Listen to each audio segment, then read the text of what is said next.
हमें तीन चीजों को प्रकट करती है, या तीन चीजों के बारे में बोध करती है। तो ये आज का जो अध्ययन है, ये 6 अध्याय, उसकी पहली आयत से लेके 8वीं आयत तक हम अध्ययन करेंगे। लेकिन 5वीं आयत हमारा फोकस बिंदु है। जिस प्रकार से इस वचन में लिखा है, यशाया भविष्यवक्ता इस प्रकार से कहता है, तब मैंने कहा। इससे पहले हम अध्यायों में पढ़ेंगे तो वो अपने बारे में अपनी बड़ी बड़ी बातों को रखता है। लोग वो बुरे हैं, ये बुरे हैं, उन्होंने ऐसा किया है, इसने ऐसा किया है, इस्राएल के अपने लोग जो आपके लोग हैं उन्होंने ऐसा किया। लेकिन जब 6वें अध्याय में आते हैं, वो परमेश्वर का दर्शन पाता है। परमेश्वर का दर्शन वो ऐसे पाता है, जब 1 से लेके 3 आयत तक जब हम पढ़ते हैं तो वहां लिखा है, जिस वर्ष उजिया राजा की मृत्यु हुई, मैंने प्रभु को ऊंचे और वैभव सिंहासन पर विराजमान देखा, और उसके वस्त्र से घिरे से मंदिर भरा हुआ था। और दूसरी आयत करके, उससे ऊपर उसके उससे ऊपर शराब शराब थे, और जिनका 6 पंख थे, और 2 पंख से वो अपने अपने मुंह को ढके थे, और 2 पंखों से वो अपने अपने पैरों को ढके हुए थे, और 2 पंखों से वे उड़ रहे थे। और उसके बाद में लिखा है, तीसरी आयत में, वे एक दूसरे से पुकार पुकार कर कह रहे थे, सेनाओं का यहोवा पवित्र पवित्र पवित्र, संपूर्ण पृथ्वी पर उसके तेज से भर गई। ये ये एक संदर्भ, ये एक मुलाकात, ये एक जगह जहां पर इस परमेश्वर के जन के जीवन में एक बड़ा ट्रांसफॉर्मेशन आया, एक बड़ा रिफॉर्मेशन आया, बड़ा एक बदलाहट आया, जब वो परमेश्वर को ऊंचे पे विराजमान देखा। मेरे प्रियो, प्रभु के सेवकों, सेवकाइयों, सेवकाओं, मैं आपको उत्साहित करना चाहता हूं इस बात को समझने के लिए कि हमारे जीवन की परिस्थितियां कुछ भी हों, उस परिस्थितियों का जो निदान है, उस परिस्थितियों का जो छुटकारा है, वो केवल केवल जब परमेश्वर के निकट आते हैं तो हम उसको पाते हैं।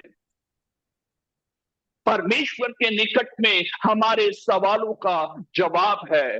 परमेश्वर के निकट में हमारे आंसुओं का जवाब है। परमेश्वर के निकट में हमारी प्रार्थनाएं जो अनसुनी हुई है, उनका जवाब परमेश्वर की उपस्थिति में है। यहाँ यशाया परमेश्वर को देखता है, और उसके बाद उसका जीवन बदल जाता है। और 5वां जो आयत है, वो इसका निचोड़ है, जो उसने पहले देखा है, उसने जो पाया, उसके बाद में उसके अंदर बोधे हुए। और उसके अंदर हम तीन चीजों को देखेंगे। पहली बात, जब एक मनुष्य परमेश्वर की उपस्थिति में आता है, एक व्यक्ति परमेश्वर के पास में आता है, तो उसके जीवन में जो सबसे पहली बात होती है, वो है आंतरिक अवेयरनेस, या आंतरिक जो इनवर्ड अवेयरनेस, मतलब उसकी अंदरूनी उसकी चीजों को प्रकट करता है। अभी तक वो दूसरों के ऊपर अंगुली उठाता था, लेकिन जब परमेश्वर का दर्शन पाया, उसको दूसरों की जरूरत नहीं, मैं क्या हूं वो बताने की जरूरत है। मेरे को सुनने वाले प्रभु के दास दासी, मैं आपको बताना चाहता हूं, परमेश्वर आपके द्वारा यदि बड़ा काम करना है, तो परमेश्वर सबसे पहले आपके अंदर काम करना है। आपके अंदर काम करना है। यदि आपके अंदर काम करना है, वो तभी होगा जब आप परमेश्वर के उस दर्शन का बड़ा एक पिक्चर बना लें, परमेश्वर की उसकी महानता को देख लें, परमेश्वर की उसकी अद्भुत चीजों को समझ जाए, वो कौन है और उसने क्या किया है और वो क्या कर सकता है। इन चीजों को हम प्राप्त कर लें, तो मैं आपको निश्चित कहना चाहता हूं कि आपके अंदर एक बोध उत्पन्न होगा। मनुष्य प्राणी एक घमंडी प्राणी है।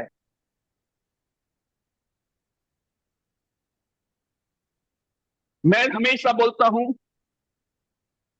Man is the man is a superstar of excuses and pride.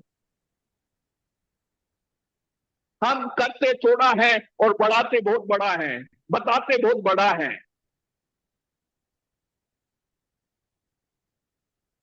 हमारे जीवन से कोई छोटी सी चीज हो गई, हम समझते हैं हम दुनिया के सबसे, नहीं मेरे प्रियो, जब हम तुलना करें तो अपने से बड़ों से तुलना करोगे तो बहुत मुश्किल है, लेकिन अपने छोटों से तुलना करोगे तो आप पाओगे कि परमेश्वर ने आपको कैसे अलग कर कर, परमेश्वर ने आपको कैसे अलग करके छुड़ाया है, और उसकी महानता के प्रति, उसकी उस कार्य के प्रति मैं और आप आभारी रहेंगे।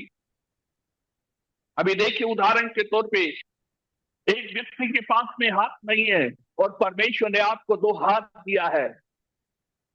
आप जितने लोगों के पास में उसके बारे में आप चिंता नहीं, लेकिन आप उसके बारे में चिंता करेंगे कि परमेश्वर ने आपको हाथ दिया है। जिसके पास में पैर नहीं है, थोड़ा सोच के देखिए वो कितनी कठिनाई से होकर गुजरता होगा। सोच के देखिए जिसके पास में मुंह है और बोल नहीं सकता है, उसके उसके पास में कितनी कठिनाई होगी। और जब आप वही चीज आपके पास में है, आप कितना धन्यवादी, आप अपने आप को पहचान पाएंगे। परमेश्वर का दास वहां पर अपने बारे में बोलता, हाय मुझ पर।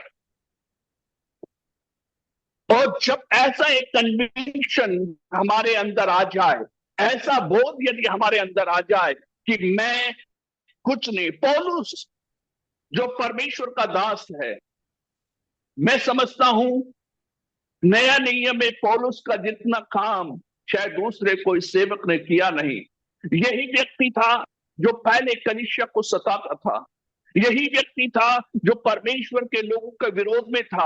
अपना अधिकार, उसका पढ़ाई का उद्देश्य लोगों का नौकरी मिलना होता है, पढ़ाई का उद्देश्य लोगों का जीवन बसर करना होता है, पढ़ाई का उद्देश्य लोगों का जीवन में उत्थान होना चाहिए। लेकिन पौलुस का पढ़ाई का उद्देश्य एकमात्र रहा, मैं कैसे कर इस मसीहों को क्या कर दूं, तहस कर दूं, नहस कर दूं, उनका सत्यानाश कर दूं। ऐसा बोलते हैं उसका जैसा विद्वान कोई नहीं था उस जमाने में। ऐसे बोलते हैं कि उस जमाने में स्कॉलर्स ये कहते हैं कि उसके पास में लगभग 7 PhD का एक ज्ञान रखने वाला या 7 PhD रखने वाला व्यक्ति वो था। लेकिन उसका विवेक, उसने क्या यूज किया, उसका इतना पढ़ाई किस लिए यूज किया, उससे इतनी पढ़ाई क्या मकसद के साथ नहीं। उसका उद्देश्य था कैसे भी मसीह का सुसमाचार बंद हो जाए, कैसे भी मसीह के लोग नष्ट हो जाएं, कैसे भी मसीह जो ये जो जो जो हमारे ग्रुप से निकले हुए लोग हैं ये हमसे दूर हो जाए। लेकिन मेरे प्रियो, एक मुलाकात, जब वो दमस्कस की ओर जा रहा था, वहां पर एक ज्योति चमकी और वो ज्योति उसके जीवन को बदल दी, वो आवाज उसके जीवन को बदल दी। और वो वहां से जितना ज्यादा उसने कष्ट दिया, उससे कहीं ज्यादा कष्ट उसने प्रभु के लिए सहा।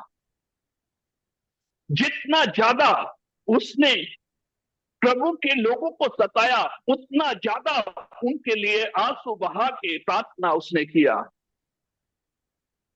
और हम जानते हैं जब परमेश्वर का एक बोध हमारे अंदर हो जाता है तो एक इतिहास रचने का समय आ जाता है। पौलुस के जीवन में वो जगह जहां उसकी यीशु से मुलाकात हुई, उसके बाद में हम पाते हैं प्रियो, आज नए नियम में लगभग 14 पत्रियां पौलुस के द्वारा दी गई है। पौलुस को परमेश्वर ने इस्तेमाल किया है। मेरे प्रियो, मैं कहना क्या चाहता हूं, मेरा कहने का मतलब यही है, we should have a inner awareness.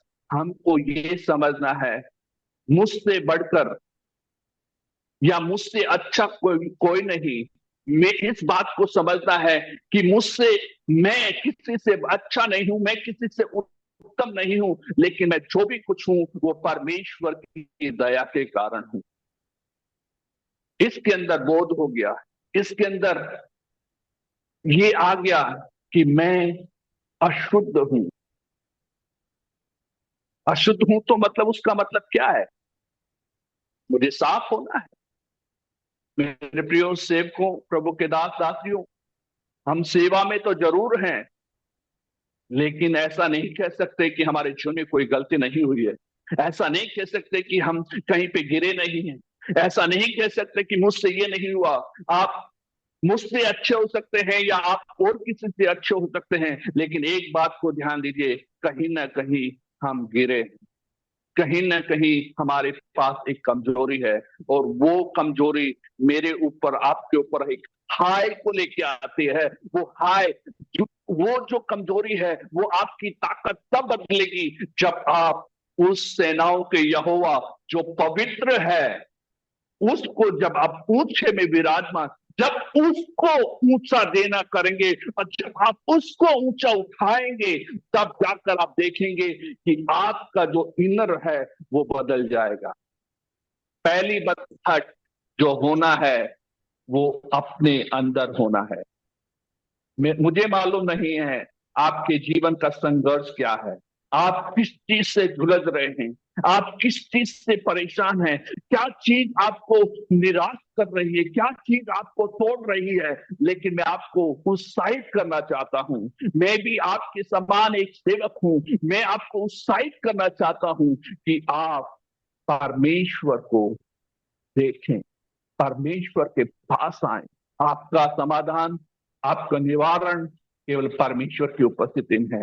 Bible कहती है, यदि हम अपने पापों को मान लें तो वो विश्वास योग्य है हमारे को क्षमा करने के लिए। यीशु मसीह का लहू हमें सब पापों से शुद्ध करता है। मेरे प्रभु के दास दासी, मुझे सुनने वाले भाई, मैं आपको कहना चाहता हूं, ऐसी कोई बात है जो आपको अशुद्धि की ओर लेके जा रही है, ऐसी कोई बात है जो आपको परमेश्वर के निकटता से दूर लेके जा रही है, आज परमेश्वर की उस आवाज को सुनिए, आज परमेश्वर की उस रोशनी को देख के जिससे मंदिर भर गया, उस रोशनी को देख के जिसमें उसने परमेश्वर को ऊंचे पे विराजमान उसके सिंहासन को देखा और उसके जीवन में एक पुकार आई, हाय मैं एक अशुद्ध फोटो वाला व्यक्ति हूं। परमेश्वर आपको जैसे हैं वैसे इस्तेमाल करना चाहता है, लेकिन आपको ट्रांसफॉर्म कर कर इस्तेमाल करना चाहता है। इस दुनिया में परफेक्ट कोई नहीं है। मैं लगभग 26 साल हो गया प्रभु में आकर, मैं अभी भी परफेक्ट मसीह को ढूंढ रहा हूं। यदि आपकी नजर में कोई है तो मुझे बताइए, मैं मिलना चाहता हूं। नहीं, जब तक हम इस शरीर में हैं हमारे को चुनौतियां हैं। तीन चीजें हमारे खिलाफ में है प्रियो। पहली चीज, हमारा शरीर हमारे खिलाफ में है। दूसरा, जिस संसार में हम रहते हैं वो संसार हमारे खिलाफ में है। तीसरा, शैतान हमारे खिलाफ में है। ये शरीर हमारे खिलाफ में है। आपको मालूम, जिस दिन आप उपवास करते हैं उसी दिन आपको जो स्वादिष्ट चीज मिलेगी वो आपके सामने आएगी और शरीर बोलेगा छोटा कर लो थोड़ा, है? और जिस दिन आप निर्णय करेंगे उसी दिन, उदाहरण के तौर पे सोच लीजिए, आपने निर्णय किया मुझे सुबह 5 बजे या 4 बजे प्रार्थना करना है। आपका शरीर जो है नियरली 4:45 आपको जग जाएंगे आप। आपको इच्छा है, आपका निर्णय लिया है मैं प्रार्थना करूंगा, लेकिन शरीर बोलेगा अरे अभी तो अंधेरा है सो जा। शरीर बोलेगा अभी तो ठंडी है ओढ़ ले। कहने का मतलब, हमारा शरीर हमारे साथ में नहीं है। इसलिए पौलुस कहता है मैं अपने शरीर को मारता कूदता पीटता हूं। मुझे रात को अपने शरीर के ऊपर काबू पाना होगा। दूसरा, इस संसार में कोई भी चीज हमारे पक्ष में नहीं है। हमारे पक्ष में कुछ भी नहीं है, सब कुछ हमारे विरोध में है। लेकिन अभी सवाल आएगा, परमेश्वर ने हमें ऐसी जगह पे रखा क्यों है? आप परमेश्वर के राजदूत हैं, आप परमेश्वर के याजक हैं, आप परमेश्वर के नबी हैं। इसलिए परमेश्वर ने रखा है ताकि आपके द्वारा परमेश्वर लोगों को बचाए। तो पहली बात, इनवर्ड अवेयरनेस, आंतरिक जो अवेयरनेस होना बहुत जरूरी है। और मैं विश्वास करता हूं आज की रात परमेश्वर आपसे व्यक्तिगत रूप से बात कर रहा है। परमेश्वर आपसे व्यक्तिगत रूप से बात कर रहा है।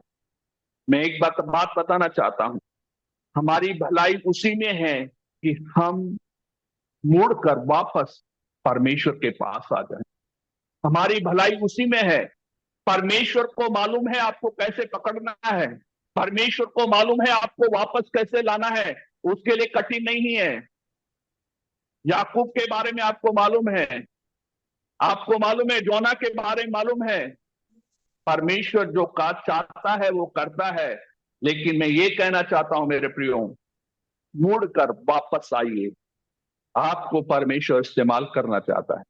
परमेश्वर आपको नई ऊंचाई देना चाहता है। क्यों? क्योंकि वो ऊंचे पे विराजमान परमेश्वर है और वो परमेश्वर आपका ख्याल करता है।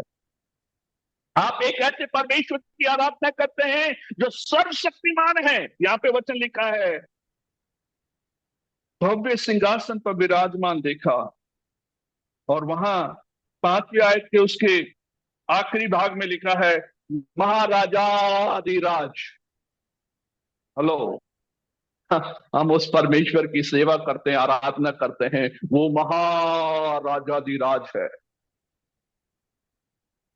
पता नहीं आपको सुनकर ये कैसा लग रहा है, लेकिन मुझे इतना खुशी हो रहा है कि मेरे को बुलाने वाला, मुझे जो सेवा में डालने वाला, मुझे जो सेवकाई के लिए अलग किया, मेरे माँ के पेट से मुझे बुलाया, नाम लेकर बुलाया, मुझे संसार से अलग किया, जवानी में मुझे प्रभु के पास आने का मौका दिया, वो परमेश्वर महाराजाधिराज है। Hallelujah, O praise the Lord, hallelujah. हमारा परमेश्वर महाराजाधिराज है। वो यदि महाराजाधिराज है तो वो सब कुछ कर सकता है मेरे प्रियो। जो चुनौती से आप गुजर रहे हैं उससे आपको बाहर ला सकता है, उससे आपको स्थिर कर सकता है मेरे प्रियो।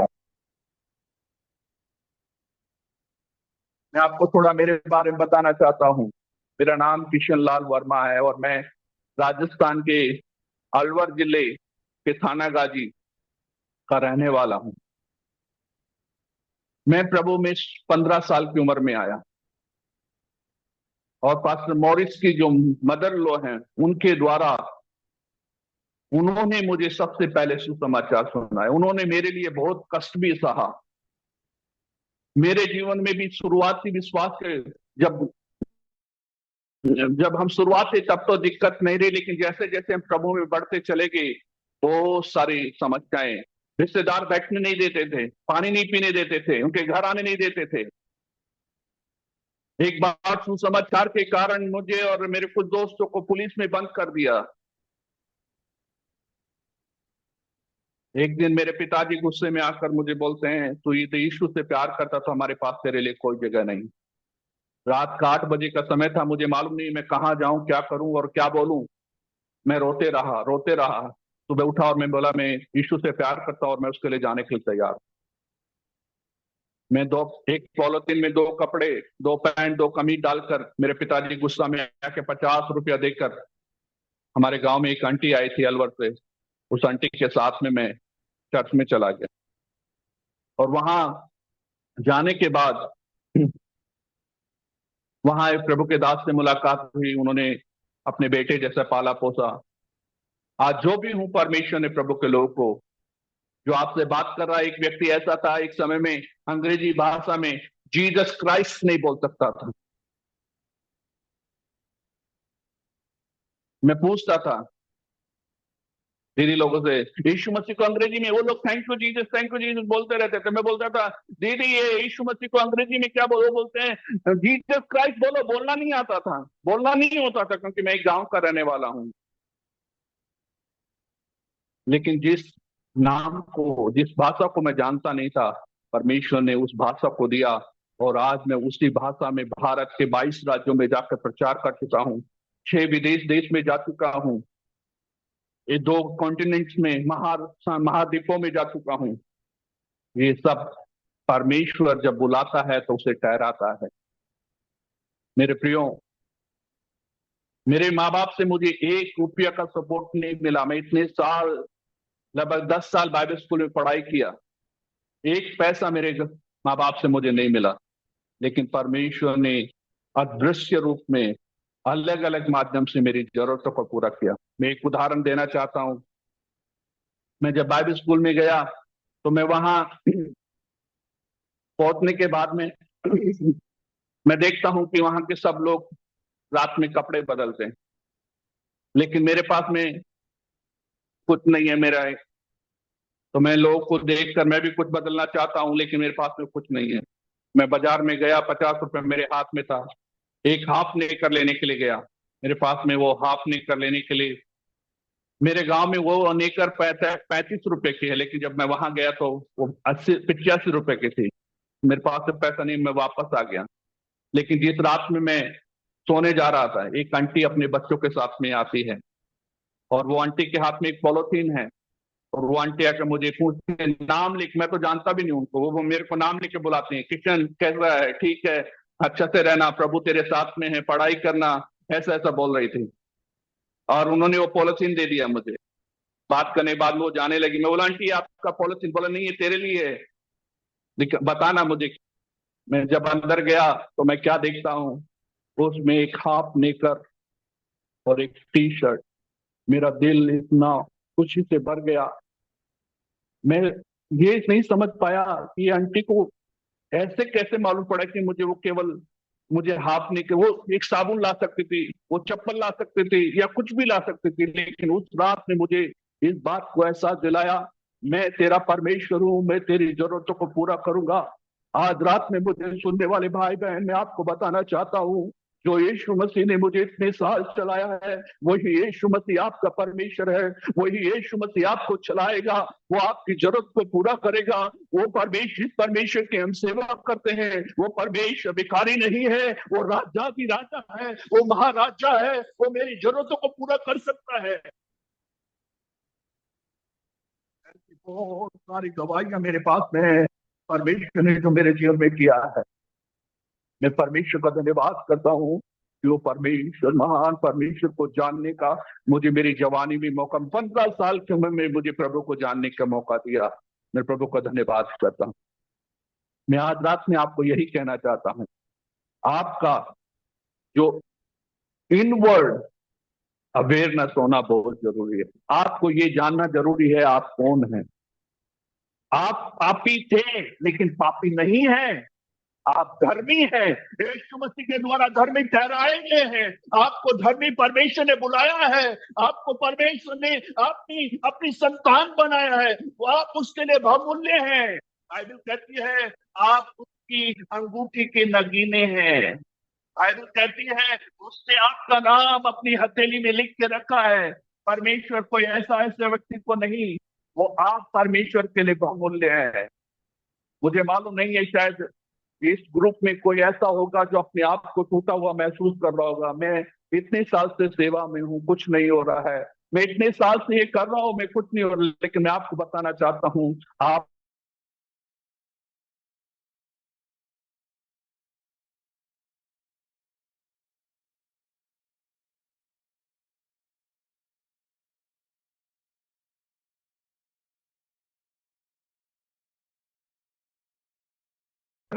मेरी आवाज आ रही है? क्या आप सुन पा? Yes, yes. या, थैंक यू। ऑलराइट, दूसरी बात, समय का अभाव है, मैं दूसरी बात जो है, जब हम परमेश्वर के पास में आते हैं, उसकी उपस्थिति में आते हैं, तो हमें 3 बातों का बोधित होता है। 3 बातें हम समझते हैं। पहला, अपने बारे में समझते हैं, हम क्या थे और क्या हैं, इस बात को समझते हैं। यहाँ यशायाह के बारे में हम देखते हैं कि वो अशुद्ध बोलता है, लेकिन परमेश्वर उसको शुद्ध करने के लिए एक दूत को भेजता है। वो दूत ऑर्डिनरी दूत नहीं है। परमेश्वर की सेवकाई के परमेश्वर के दूतों में सराफी और जो सराफीम और जो दूत है सराफीम, और ऊपर में हम देखते हैं परमेश्वर का दूत लोग चिल्ला चिल्ला के बोलते हैं। उसके वो दूत जो है प्रभावशाली दूत हैं, परमेश्वर की अति निकट रहने वाले दूत हैं। परमेश्वर उस दूत को उसके पास भेजता है और वो अंगारा लेता है और उसकी जीभ को छूता है और वो कहता है तू अब से अशुद्ध नहीं। मेरे प्रिय भाई बहन, प्रभु के दास, परमेश्वर ने आपको मुंह को छुआ है। आपके परमेश्वर ने आपके मुंह को अभिषेक किया है। परमेश्वर ने आपके मुंह को ठहराया है। इसलिए अपने मुंह से जो बोलें सावधानी से बोलें। अपने मुंह को सही उपयोग करें। अपने बच्चों के बारे में सही बोलें, अपने पति के बारे में सही बोलें, अपनी पत्नी के बारे में सही बोलें। अपने मुंह को कंट्रोल करें, क्योंकि इसमें परमेश्वर ने आशीष रखी है। आप जो बोलेंगे वही होगा। बाइबल कहती है जो तुम पृथ्वी पर बांधोगे वो वहां बांधा जाएगा, जो वहां यहाँ खोलोगे वहां खुलेगा। मतलब आपके जीभ में इतनी सामर्थ्य है मेरे प्रियो, इसलिए अपनी जीभ अपने मुंह के ऊपर कंट्रोल करें। ये परमेश्वर की महिमा के लिए और परमेश्वर के काम के लिए दिया गया है। अपने मुंह को, शब्दों को ध्यानपूर्वक इस्तेमाल करें।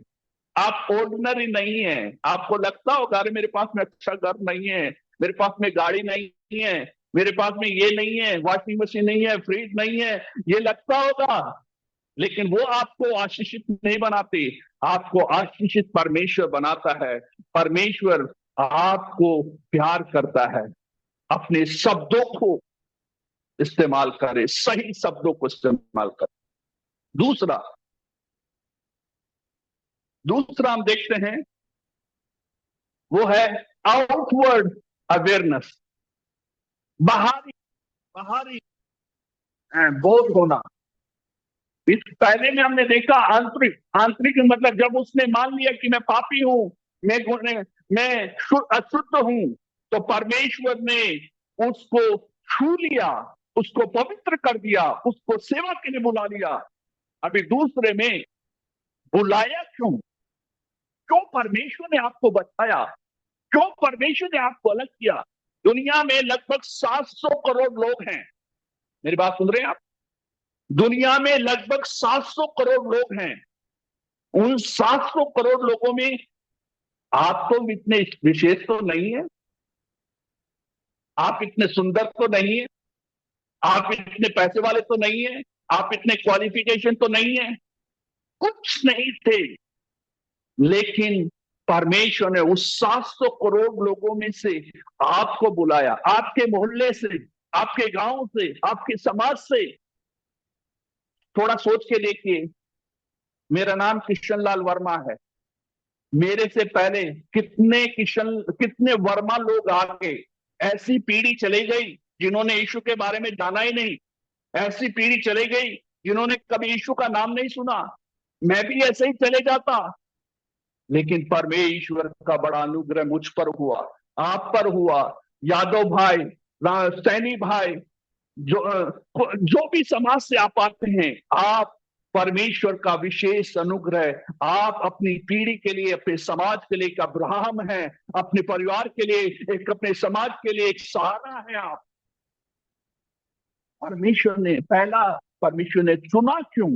परमेश्वर ने आपको चुना है। दूसरा, क्यों चुना? परमेश्वर ने इसलिए चुना। इसलिए बोलता है दूसरे, उसी 5 आयत के दूसरे भाग में क्या बोलता है? बोलता है हाय मुझ पर मैं नाश हुआ हूं, क्योंकि मैं अशुद्ध होठों वाला मनुष्य हूं। दूसरा बोलता है मैं अशुद्ध होठों वाले मनुष्य के बीच रहता हूं। हम तो बच गए, लेकिन औरों को बचाने की जिम्मेदारी परमेश्वर ने मुझे और आपको दिया है। इसको बोलते हैं आउटर बोथ, बाहरी जो चेतना। मुझे परमेश्वर ने क्यों बचाया? मुझे बचाया इसलिए क्योंकि मेरे जो अगल बगल में लोग हैं वो अशुद्ध होठों वाले, वो पापी हैं, वो शराबी हैं, वो झूठ बोलते हैं, वो नशे में हैं, वो व्यभिचार में हैं। इन लोगों को बचाने के लिए परमेश्वर ने मुझे और आपको बचाया है। इन लोगों को सुसमाचार पहुंचाने के लिए परमेश्वर ने मुझे और आपको बचाया है, ताकि जब हम बच गए तो हम दूसरों को बचाना आसानी होगा। जब हमने जो हमने पाया है वही दूसरों को दे सकते हैं, जो हमारे पास में है नहीं तो हम कैसे दूसरों को दे पाएंगे। तो पहले हमने अपने आप में पाया, हमने इस बात को जाना कि जिस परमेश्वर ने बुलाया है, जिस परमेश्वर को मैंने देखा हूं, जिस परमेश्वर के पीछे मैं चलना चाहता हूं, वो परमेश्वर राजाधि महाराजाधि राज है। वो परमेश्वर मेरा प्रभु है। उसने मुझे छू लिया है, उसने मुझे शुद्ध कर दिया है, उसने मुझे पवित्र कर दिया है। के बाद अभी दूसरे जो लोग हैं, जो यीशु को नहीं जानते हैं, जो यीशु को नहीं पहचानते हैं, उन लोगों को बचाने के लिए परमेश्वर ने आपको बोला है। जब आप कल सुबह उठें, जितने लोग आपको मिले, आपके अंदर ये चेतना होनी चाहिए, यदि मैं इसको ना बताऊं, यदि इसके पास सुसमाचार नहीं पहुंचे तो ये नरक में चले जाएगा, ये नरक में चले जाएगा, ये पाप में मर जाएगा। मेरी जिम्मेदारी है, ये मेरा उत्तरदायित्व है, कैसे भी कर, चाहे मेरे द्वारा हो या किसी और के द्वारा हो, ये व्यक्ति, ये परिवार बचना चाहिए, ये व्यक्ति, ये परिवार बचना चाहिए। मेरे प्रियो, परमेश्वर चाहता है कि कोई भी नाश ना हो। परमेश्वर चाहता है कि हम सब लोग उसके साथ में रहें। यदि इस संसार में आप अकेले इस संसार में होते तो भी यीशु मसीह आपके लिए मारा जाता, आपके लिए गाड़ा जाता, आपके लिए जी उठता और आपके लिए फिर से स्वर्ग से वो आपको लेने के लिए अकेले व्यक्ति के लिए आता। जितने भी लोग इस संसार में हैं उन सब के लिए यीशु मसीह मरा है, और मैं और आप उसका जरिया है, माध्यम है। थोड़ा सोच के देखिए, आपके विश्वास में आने से 1 साल पहले यीशु मसीह आ जाता तो थोड़ा सोच के देखिए, आप यीशु मसीह को नहीं जानते तो हमारी दशा क्या थी। प्रभु का धन्यवाद हो। उम्र मायना नहीं रखता, लेकिन परमेश्वर ने अपने समय पर, उचित समय पर मुझे और आपको उसने बचाया है। खुद बचना काफी नहीं है, औरों को बचाने के लिए परमेश्वर ने बचाया है। बाहर हमेशा एक आग जलना है, एक दर्द हमारे अंदर होना चाहिए। जब भी आप किसी व्यक्ति को देखते हैं वो प्रभु में नहीं है मेरे प्रियो, एक दर्द होना चाहिए, प्रभु इसको बचा ले, प्रभु मेरे गांव को बचा ले, प्रभु मेरे शहर को बचा ले, मेरे राज्य को बचा ले, मेरे देश को बचा ले। प्रभु ये अशुद्ध लोग हैं, ये व्यभिचारी लोग हैं, ये पापी लोग हैं, ये आपको नहीं जानते। प्रभु इनके ऊपर दया कर, प्रभु तूने जैसे मुझे बचाया है वैसे इनको बचा प्रभु।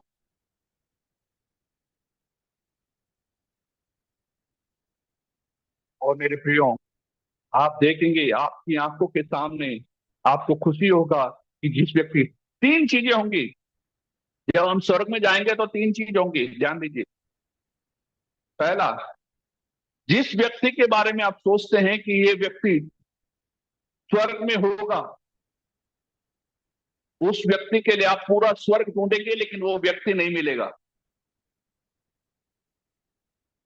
दूसरा, आप सोचेंगे ये व्यक्ति तो स्वर्ग में जरूर होगा। सॉरी, पहले मैंने बोला उस व्यक्ति, जो व्यक्ति बोलते हैं कि ये व्यक्ति स्वर्ग में जरूर होगा, उसका पूरा स्वर्ग ढूंढेंगे, आप मिलेगा। दूसरा, आप सोचते हैं ये व्यक्ति तो कभी स्वर्ग जाएगा ही नहीं, शायद वो व्यक्ति पहला व्यक्ति होगा आपको वेलकम करने के लिए, भैया, दीदी, बहन जी, भैया जी, गुरु जी, वेलकम। क्योंकि कौन जाने किस क्षण किसका जीवन बदल जाए। वो डाकू का जीवन जानते हैं आप, आखिरी मोमेंट में उसको एक मौका मिल गया, कौन जाने किसको कब मौका मिले। वो शायद आज हमारा दुश्मन हो सकता है, हम बिछड़ जाएं, लेकिन उसके कहीं ना कहीं कौन जाने कब प्रभु किसको पकड़ेगा और वो प्रभु के पास आ जाए और वो विश्वासी बन जाएगा। कहने का तीसरा, आप सोचते हैं, पहला, जिस व्यक्ति के बारे में आप सोचते हैं कि वो स्वर्ग में होगा, शायद वो स्वर्ग में ना रहे। दूसरा, जिस व्यक्ति के बारे में सोचते हैं कि वो स्वर्ग में नहीं रहेगा, शायद वो व्यक्ति स्वर्ग में आपको वेलकम करेगा। तीसरा, यदि अंत तक हम धीरज धरे रहें तो सच में हम उद्धार पाएंगे, यीशु मसीह के साथ में रहेंगे। कितने लोग हमारे साथ में विश्वास की यात्रा किए, लेकिन आज उसमें से बहुत सारे लोग नहीं है, वो छोड़ के चले गए। लेकिन प्रभु ने हमें बचाया, संभाला, यहां तक अगुवाई किया है, आगे भी प्रभु संभाले। इस बात को ध्यान रखें। पहला, हमें अंदरूनी बोध। दूसरा, हमें बाहरी बोध, बाहरी आउटर अवेयरनेस, बाहर में क्या हो रहा है, कौन हमारे बगल में है, उसके लिए प्रार्थना करना है, हमारे गांव के लिए प्रार्थना करना है। तीसरा जो है वो है अपवर्ड अवेयरनेस। अपवर्ड मतलब ऊपरी ध्यान। ऊपरी ध्यान मतलब स्वर्ग में विराजमान परमेश्वर। तीसरा आयत में, उसी आयत का तीसरा भाग में हमने देखा कि वो, हम क्या देखते हैं, एक बार उस आयत को पढ़ेंगे दोबारा से। वहां लिखा है, तब मैंने कहा, मुझ पर हाय, मैं तो नाश हुआ, क्योंकि मैं अशुद्ध होठों वाला मनुष्य हूं। मैं अशुद्ध होठों वाले मनुष्य के बीच में रहता हूं, और मैंने सेनाओं के यहोवा महाराजाधिराज को अपनी आंखों से देखा है। तीसरा, अपवर्ड अवेयरनेस होना, परमेश्वर के साथ में संगति होना, ये बहुत जरूरी है। जिस परमेश्वर की आप आराधना करते हैं, सेवा करते हैं, वो परमेश्वर ऊपर नीले आसमां के पार, वो परमेश्वर वहां रहकर हमारा जीवन का संचालन करता है। वो विराजमान परमेश्वर, वो पवित्र परमेश्वर है। वो बाइबल कहती है, वो सेनाओं का यहोवा पवित्र पवित्र पवित्र है। मेरे प्रियो, हमारा परमेश्वर पवित्र है और उसने हमें पवित्रता में होने के लिए बुलाया है। इसलिए बाइबल कहती है, जैसा मैं पवित्र हूं वैसा तुम पवित्र बनो। और ये पवित्र होने के लिए इस दुनिया का कोई भी साबुन, कोई भी डिटर्जेंट आपको पवित्र नहीं कर सकता, शुद्ध नहीं कर सकता। केवल कालवारी का लहू जो हमारे लिए बहाया गया है, वही लहू मुझे और आपको शुद्ध और पवित्र कर सकता है। बाइबल कहती है, यशायाह में लेकर, चाहे तेरे पाप लाल रंग के समान भी हो, वो हिम के नाई श्वेत हो जाएंगे। हिम के नाई श्वेत हो जाएंगे। इस बात को समझें कि हमारा परमेश्वर महान है। यदि यीशु मसीह के बारे में आपको समझना है, जानना है, मैं ऑर्डिनरी लोगों से बात नहीं कर रहा हूं, मैं सेवकों से बात कर रहा हूं। मैं आपको बताना चाहता हूं, यीशु मसीह के प्यार में डूबना है, यीशु मसीह को और जानना है, तो प्रकाशित वाक्य की किताब आप पढ़िए। उसकी सुंदरता में आप खो जाएंगे। उसकी उस मनोहरता में, किसी ने एक गाना गाया है, 7 दीपों के बीच में पूर्ण शोभायमान, सुनहरा वस्त्र पहने हुए देखता यीशु को। 7 दीपों के बीच में पूर्ण शोभायमान, सुनहरा वस्त्र पहने हुए देखता यीशु को। आदि और अंत भी यीशु तू ही है। आदि और अंत भी यीशु तू ही है। प्रभु यीशु मसीह वो आदि और अंत है। वो 7 दीपों के बीच में शोभामान परमेश्वर है। मेरे प्रियो, मुझे रात को इस बात को समझना है, परमेश्वर जिसने हमें बुलाया है वो महान परमेश्वर। वो ऐसा परमेश्वर जो लाल समुद्र को दो भागों में बांट दिया, वो ऐसा परमेश्वर जिसने यरीहो की दीवार को अपनी गिरा दिया, वो ऐसा परमेश्वर जिसने स्वर्ग से आग को भेजकर यरीहो की प्रार्थना को सुना, वो ऐसा परमेश्वर दानियल के उस शेर की उसके शेर की गुफा में वो चलकर आया, वो ऐसा परमेश्वर जो दानियल और उसके दोस्तों की आग की भट्टी में वो चलकर आया, वो ऐसा परमेश्वर जिसके कहने से वो बारिश नहीं होती और जिसके कहने से बारिश हो जाती है, वो परमेश्वर महान है। हम जिसकी सेवा करते हो और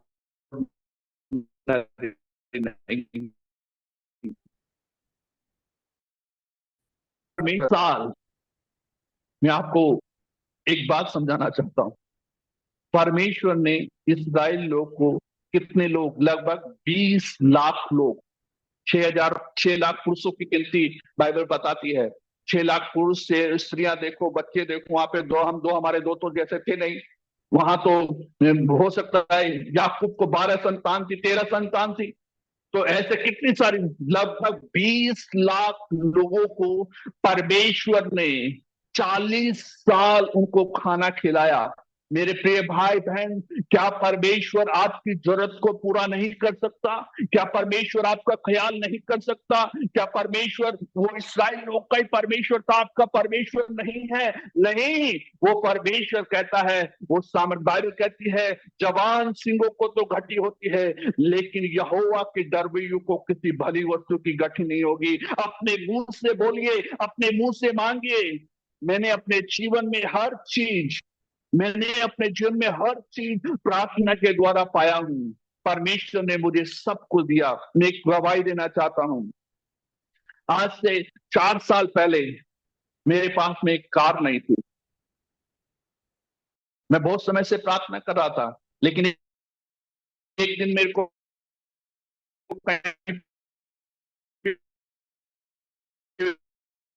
तो इतना भयंकर बारिश में जाना मुश्किल है। और मैंने सारा बैग वैग और जूते उते सब निकाला, डिग्गी में डाला, और मैंने खुले आसमान के नीचे प्रार्थना किया। और मैंने कहा, प्रभु, मैं हमेशा बड़ी चीजों के लिए प्रार्थना, बड़ा घर होना चाहिए, बड़ी गाड़ी होनी चाहिए, बड़ी सेवा होनी चाहिए। मैंने बोला, बड़ा उड़ा छोड़ो, मुझे तो गाड़ी चाहिए, मुझे कार मिलना चाहिए प्रभु। खुले आसमान में प्रार्थना किया। और मैं आपको बताना चाहता हूँ, 1 हफ्ते के अंदर परमेश्वर ने मुझे कार दिया। 1 हफ्ते के अंदर मेरे पास में एक गाड़ी है। एक बिना देखे एक व्यक्ति मुझे 25,000 रुपए दिया। हम रायपुर से इधर शिफ्ट हुए हैं पिछले साल। हमारे को यहाँ लाने के लिए, मुझे मालूम नहीं कौन व्यक्ति है, हमारा सामान कोई अनजान व्यक्ति जिसको मैं जानता नहीं हूं, मैं ढूंढ रहा हूं, अभी तक मिला नहीं है। एक व्यक्ति ने हमारा को सामान वहां से यहां तक पहुंचाया है। हमारा 3 महीने का कोई किराया भरा है। मैं कहने का मतलब, बहुत सारी गवाहियां हैं। मैं, और ऐसा नहीं है कि मेरे पास में, आप लोग के पास में भी है। मैं ये बताना चाहता हूँ, ये सारी चीजें क्या बताती हैं कि जिसने आपको बुलाया वो परमेश्वर विश्वास योग्य है। हम कई बार अविश्वासी बन जाते हैं, कई बार हम परमेश्वर को धोखा दे देते हैं, लेकिन परमेश्वर आपको कभी धोखा नहीं देता। वो विश्वास योग्य परमेश्वर है। इस बात को ध्यान दे मेरे प्रियो, इस बात को समझें कि परमेश्वर महान और महान परमेश्वर है। आज रात में मैं आपको इतना ही कहना चाहता हूं, आप परमेश्वर पे आश्रित होइए। इस बात को समझे कि आपको बुलाने वाला परमेश्वर है, उसी ने आपको बुलाया है। दूसरी बात, परमेश्वर ने केवल अपने आप के आपको बचाया, खुद के लिए नहीं, दूसरों के लिए आपको बचाया है। तीसरा, परमेश्वर ने अपनी महिमा के लिए आपको चुना है, अपनी महिमा के लिए चुना। वो अपनी महिमा को प्रकट किया है। कैसे प्रकट किया? यशायाह के ऊपर, वो ऊंचे पे विराजमान परमेश्वर को, जब उजिया राजा मरा, उजिया राजा जो उस देश का राजा था, वो राजा बहुत अच्छा राजा था शुरू में, लेकिन घमंड के कारण वो परमेश्वर से दूर हो गया, भटक गया।